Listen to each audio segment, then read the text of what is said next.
رضا میر سوال پوچھتے ہیں کہ فرض نماز کے بعد کون سی دعا پڑھنی چاہیے اور مکمل نماز کے بعد دعائیں کون کون سی ہیں جو ہمیں اللہ کے حضور مانگنی چاہیے۔ یہ بہت اہم سوال ہے اور بہت اچھا سوال ہے۔ آپ اس ویڈیو کو مکمل دیکھیے، انشاءاللہ آپ کو بہت فائدہ ہوگا۔ فرض نمازوں کے بعد بہت ساری دعائیں ہیں جو احادیث کے اندر موجود ہیں، اور نبی کائنات صلی اللہ علیہ وآلہ وسلم نے گاہے بگاہے ان دعاؤں کو اللہ کے حضور مانگا ہے، کیونکہ یہ فرمان مصطفیٰ ہے صلی اللہ علیہ وآلہ وسلم کہ نماز کے بعد اور خصوصاً فرض نماز کے بعد اللہ کے حضور مانگی ہوئی دعا قبول ہوتی ہے۔ تو اس لیے آقا نامدار صلی اللہ علیہ وآلہ وسلم نے بہت ساری دعائیں اللہ کے حضور مانگی ہیں گاہے بگاہے۔ ان دعاؤں کو ترتیب کے ساتھ میں آپ کی خدمت میں پیش کرتا ہوں۔ نماز کا سلام پھیرنے کے بعد نبی کائنات صلی اللہ علیہ وآلہ وسلم نے اللہ اکبر کی صدا کو بلند کیا، اور صحابہ کہتے ہیں کہ اتنی بلند آواز سے حضور اللہ کا ذکر کرتے اور نام لیتے کہ ہم گھروں میں ہوتے تو ہمیں پتہ چل جاتا کہ نماز مسجد میں مکمل ہو چکی ہے، جماعت ہو گئی ہے۔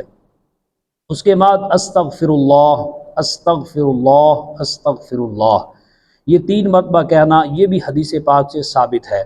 اس کے بعد اللہم انت السلام ومنک السلام تبارکت ربنا وتعالیت یا ذا الجلال والاکرام، اور یہ بھی الفاظ موجود ہیں اللہم انت السلام ومنک السلام وتعالیت یا ذا الجلال والاکرام، یہ دونوں حدیث پاک میں موجود ہیں۔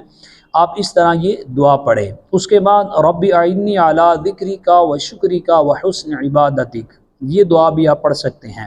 اس کے بعد لا الہ الا اللہ وحدہ لا شریک لہ لہ الملک و لہ الحمد وہو علی کل شیء قدیر، یہ دعا اور یہ کلمہ جو ہے یہ بھی آپ پڑھ سکتے ہیں۔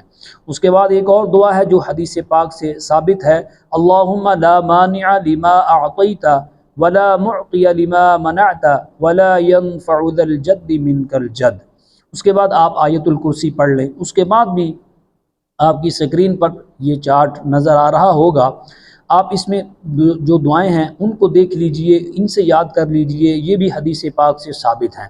تو ایک بات ذہن میں رکھیے کہ فرض نمازوں کے بعد جو سنتیں ہوتی ہیں ان کا خیال کیجئے کہ زیادہ تاخیر نہ ہو کہ آپ ساری دعائیں پڑھنے کی کوشش کریں اور سنتوں میں تاخیر ہو جائے۔ نبی کائنات صلی اللہ علیہ وآلہ وسلم مختصر سی دعا کے بعد سنتیں پڑھا کرتے تھے، تو آپ بھی اس طرح کوشش کیجئے۔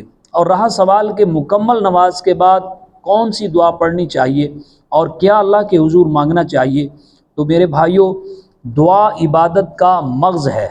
دعا جس طرح انسان سانس اور آکسیجن کے بغیر زندہ نہیں رہ سکتا، اسی طرح دعا کے بغیر تو انسان کی اللہ کے ہاں کوئی حیثیت ہی نہیں ہے۔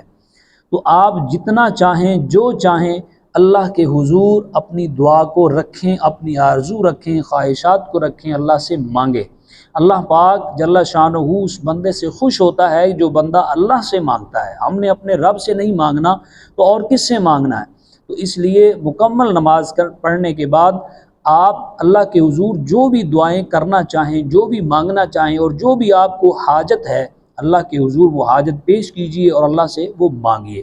تو یہ بات کلیئر ہو گئی کہ فرض نمازوں کے بعد بھی دعا کرنا رسول پاک سے ثابت ہے۔ ہاں، یہ جو رواج ہے اور جس طرح پاک و ہند میں اور بنگلہ دیش کی مساجد کے اندر فرض نمازوں کے بعد اجتماعی طور پر اور روزانہ کی بنیاد پر ہر نماز کے بعد دعا مانگنا یہ ضروری سمجھا گیا ہے، یہ حدیث پاک میں ثابت نہیں ہے، اس میں اختلاف ہے۔